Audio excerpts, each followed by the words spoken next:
Hello once again, and welcome to the video. In this one, I thought I would take a little look at the TV show, series, program, Senna. I think this came out maybe as long as a year ago, but I just haven't seen it yet. But I chopped through all 6 episodes quite quickly, and I thought I would give my view on the series, and at the same time I shall be holding Ayrton Senna's McLaren MP4/5B from 1990. Now, I did a video on this particular car and the results it achieved and everything 2 years ago, just over 2 years ago it was. But this is the only Formula One car driven by Senna that I have in my collection. This is a metal die-cast piece that I've had for quite a few years. So, the TV series, 6 episodes, I think that's good. Nice and short, you don't want to take it too long. I think it was very well paced. My overall view of the series was that it was very good. Very good. I thought the casting was very good for both Senna and Prost. Gabriel Leone, if I'm pronouncing his name correctly, Brazilian actor, he played Senna. And Matt Miller, a French actor, which was good, played Prost, Alain Prost. I also thought Jean-Marie Balestre, the guy who played Jean-Marie Balestre, played him very well as well. There wasn't a lot to do with his character, but I still think that was well played. I have to say, some of the other casting was a bit weird. They didn't seem to put any effort into it. Martin Brundle, for instance, for most of the series, or the early part of the series anyway, he's just a helmet in a car fighting against Senna in F3. But later on he does have a scene where he comes up with Roland Ratzenberger at Imola, and whether or not he had that conversation with Senna, how it went, who knows, I don't know. And whether or not Ratzenberger was standing next to him at the time, who knows. Well, someone knows. Martin Brundle knows. I suppose they didn't really have to make a lot of effort with the casting. I mean, he didn't even look like Martin Brundle, did he? So, whereas the two playing Senna and Prost did look like their characters. I also felt the guy playing Gerhard Berger, that was also some strange, that casting didn't really work. Again, I just don't think they put much effort into the casting apart from Senna, Prost and Balestre. And there were others, of course, Piquet, Lauda, some other team owners. You had Ron Dennis in there, Ralph Furman, his Formula Ford 1600 team boss. I don't know if that's accurate for Ralph Furman, though, an accurate portrayal. But Senna, Prost and Balestre were all good. James Hunt was not too bad. Murray Walker was a bit odd. There didn't seem to be much effort with Murray Walker at all. But James Hunt, not too bad, I suppose. But the casting was sort of hit and miss for me. Both very good and bad, basically. The series was obviously very pro-Senna, and I would expect that. It's a Brazilian TV series. Why not? Why not? I don't have any problem with that at all. They certainly didn't show any I don't think they really showed any negative traits of Senna. Although I have to say the negative traits that, well, of course they showed him driving into Prost in Japan in 1990, but they also heavily explained why he did that, his frustrations over where pole position was and the previous year in 89, and his general relationship with Jean-Marie Balestre, the head of FIA, the president of the FIA at the time. So I suppose they didn't show him really in a negative light at all. But I have to say, when I think back to those days and those accidents, I'm definitely in focus, aren't I? Let's have a look. Am I definitely in focus? I'd like to think I am. I think I am. When I think back to those incidents involving Senna, they seem to pale into insignificance compared to some of the things that happen nowadays. For instance, Senna on Nannini at the Hungarian Grand Prix in 1990. Look it up. Senna went for a gap that the gap opened up slightly. Yes, it did open up slightly, but it was always going to close. The type of corner it was, the gap was always going to close. And yes, that's always a bit of an issue with drivers, isn't it? They say, oh, I went for a gap. The gap was definitely there. Yes, the gap was there, but it was always going to close at the apex quite sharply on you. And that's what happened, and Nannini retired. And I don't think Senna did. I think he went on to finish second behind Boutsen in the Williams. Boutsen had pole position and just basically stayed in front of everybody. Just basically did a parade lap for 72 laps, 77 laps. He was the slowest out of the top six, but won the race because no one could get past him. Anyway, yeah, that was. I remember at the time thinking that was a terrible thing that Senna did, but nowadays I don't think that. Anyway, back to the TV show. So, yes, they didn't show him in any particular controversial, aggressive light, but I think it was still accurate how they did it, because I don't think he's as aggressive as a lot of drivers are these days anyway. I found the dubbing amusing. Well, only one particular spot really, actually, and that was where Senna was walking along next to his friend who would enter Formula One at the same time in '84, Chico Serra. In fact, I remember in 1984 hearing Murray Walker say the name Senna and thinking, why is he calling Serra Senna? His name is Serra, not Senna. Not realising that there was a Senna as well as a Serra in Formula One that year. Anyway, Chico Serra was walking alongside Senna, and Ralph Furman, the Formula Ford 1600 team boss that Senna was trying to get into at the time, was walking alongside as well. Now, because it was dubbed, what would happen is Ralph Furman would say something in English. Chico Serra would then, to us, because it's dubbed, would then say something in English to Senna.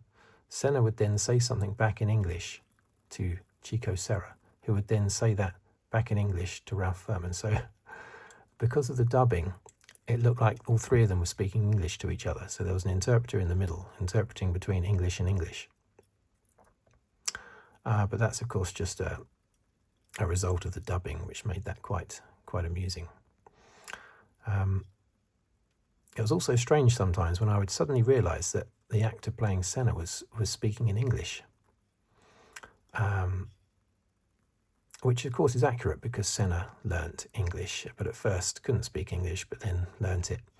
And there are numerous scenes where he's talking, like when he speaks to Prost, and you suddenly realise halfway through the conversation that the dubbing has stopped and that it's actually the actor, Gabriel Leone, who's talking, with Matt Meller speaking back in English. They're both speaking English. That happened numerous times, and I suppose it's a compliment on the dubbing that I didn't notice. It wasn't jarring, going from Senna being, the actor being dubbed, to then him actually speaking in English himself, you know. So I thought that was quite a compliment towards the dubbing. It showed that the dubbing was not too bad. It's quite good. What else have I've put some notes down. The crowd booing Senna during the F3 Championship. I thought that looked a bit aggressive. It was like they were hooligans. Your classic sporting hooligans, basically, which I've never seen at a Grand Prix circuit in all the Grand Prix that I've ever been to.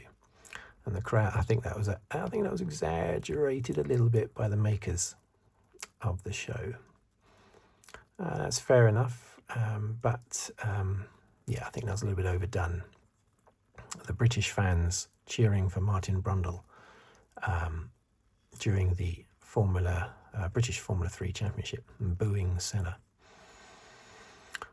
I wonder what Brundle would think of the constant reference to Martin Brundle having a much better engine all the way through.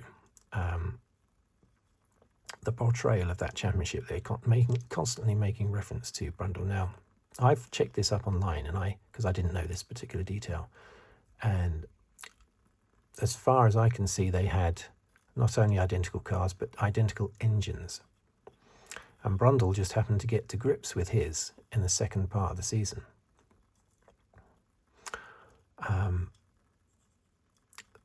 I also checked up online to see if it was true that Senna drove all the way to Italy, from northern England to Italy, in between races, to get a new engine from whoever was supplying the engines. They were, I've looked this up as well, the Rult RT3 engine.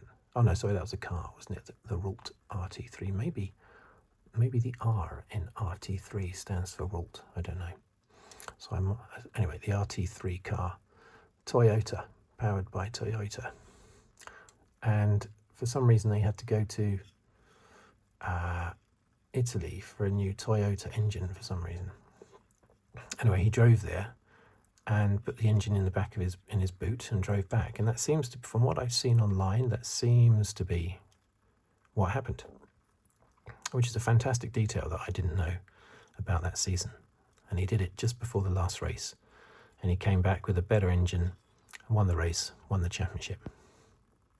Because going into that last race, Brundle was actually leading by 1 point. And Senna had that car that he had in the last race, what the engine was not heating up quick enough, was that right? And they had to put duct tape. This is what's in the TV show. And again, it seems to be confirmed online. So again, that's another good bit of accuracy in the TV show, that they were covering up the air intakes with duct tape so that the engine could heat up quicker to make him faster. I think that was for that last race, not the races before that, but I can't remember that exact detail. But anyway, from what I've seen online, it seems to be very accurate so far. Or all of it, basically, in the 6 episodes. The one thing that really stood out for me was the racing action. Fantastic.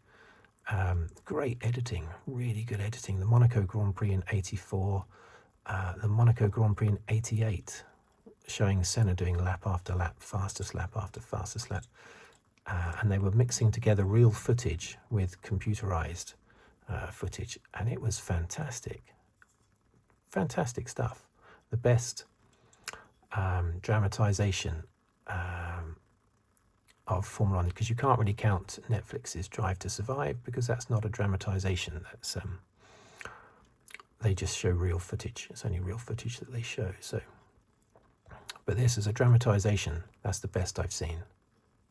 Racing F1 cars, fantastic. Really, really good. Great editing.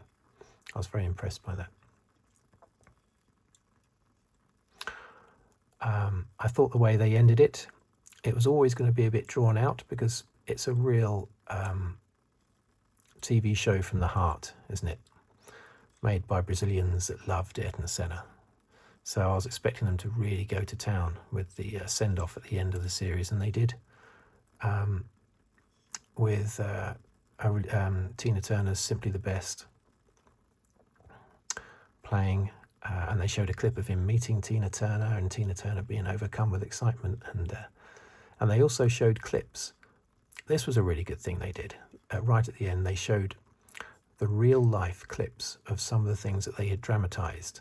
Like, for instance, when he met his girlfriend on stage and whispered something in her ear, like, I want to go out with you, or, you know, on live TV, on a kids' programme. And I remember that. I had forgotten, but when I saw the TV series, I remembered it, that comment was whispered in her ear.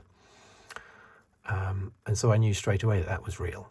But it was great when they showed the real snippets of these things that had happened, so that you could see, look, we weren't making it up. This really happened. I thought that was really good. What else? Oh yeah, I'm surprised they didn't show the real footage from the procession of the coffin with Berger underneath one corner and Prost underneath the other corner. I think that would have been good, considering it was all Senna v Prost. I'm surprised they didn't show either a dramatised version of the carrying of the coffin or the real footage. They showed a lot of crowd scenes, cheering Senna, which I remember thinking was great at the time. I remember thinking, that's, you know, it's not somber. They're all cheering Senna. They're celebrating his life, which I thought was fantastic at the time in Brazil. They're all cheering on Senna as if he wasn't dead, But it would have been nice if they'd shown some close-up imagery of the coffin procession, just to finish off the arc with Alain Prost. That would have been good to see. But it was still a good ending to the programme. I thought it was really good. It makes me want to see other series made by these guys, basically, but I don't think they would put as much heart into a TV series about Nigel Mansell. I don't think they'd put as much into it. There were some races that I'm surprised they didn't show. They didn't show Donington 1993. Senna coming from 6th place on the grid to lead by the first lap and then lapping the entire field about 4 or 5 times. Why did they not show that race? That was very strange. And they didn't show Mansell banging wheels with Senna, or almost banging wheels with Senna, in the 91 Spanish Grand Prix in Barcelona. Maybe because it was Mansell that came out on top as they entered the first corner. But they surprisingly didn't show Monaco 92, where that was Senna who came out on top there, holding off Mansell in the closing stages. I'm very surprised they didn't show, particularly Monaco 92 and Donington Park in 93. It's very surprising, very surprising. But maybe they did have footage and they just couldn't fit it in the end. I don't know. But anyway, they're my thoughts on the TV programme. Very, very good TV programme. I shall certainly watch. I won't watch it all again, but I will certainly watch the fantastically edited and created racing scenes. Monaco 88, Monaco 84. Fantastic stuff. And other snippets as well, you know, from the 89 and 90 series seasons. Great blend of real footage and computerized footage. I assume it was all computerized, it would have to be. Okay, so thank you for watching, thank you for listening. If you'd like to subscribe, please do so, or leave a comment, or like the video, or leave a tip underneath the video in the thanks button. And I will see you on the very next video, whatever that may be about. Let me see if I can get a nice shot for the thumbnail. Let's have a look. Hang on a minute. Let's just...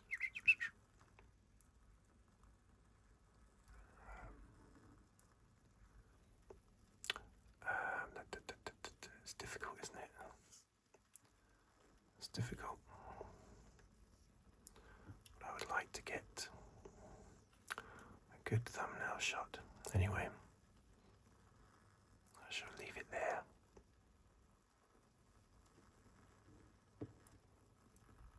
I think I'll leave it there. So, Thank you for watching. Thank you for listening. And I'll see you on the next video. Goodbye for now.